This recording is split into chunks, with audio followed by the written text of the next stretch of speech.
Kung isa ka na may Facebook account, ingat-ingat kayo kung mahilig kayong magpupost ng fake news. Kagaya ng sa presidente natin na may sakit kung ano-ano ha. Ang dami ditong kumakalat sa Facebook, yung mga chismis. Hindi lang kayo kay Facebook magka-problema, baka makasuhan pa kayo. Bawal yung magkalatay ng fake news. Kahit totoo or hindi pa man yan, bawal yan. Kung nag-post ka man or kahit nag-share ka lang, pwede kang magkaroon ng problema sa account mo at pwede ka ring makasuhan. So kung isa ka nagkaroon ng problema about sa pagpo-post ng mga fake news, mislead information, for sure nagkaroon ka rin dyan ng violation, false information, and physical harm.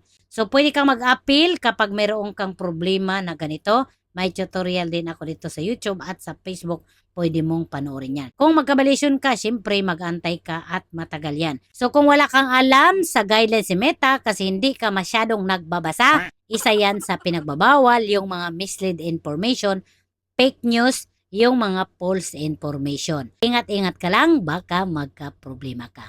Pwede nyo ako i-follow dito sa account ko mga guys. Mas active ako dito. Pwede kong kayong gawa ng content kung may katunan kayo at isa-shoutout ko kayo. Thank you for watching. Bye-bye.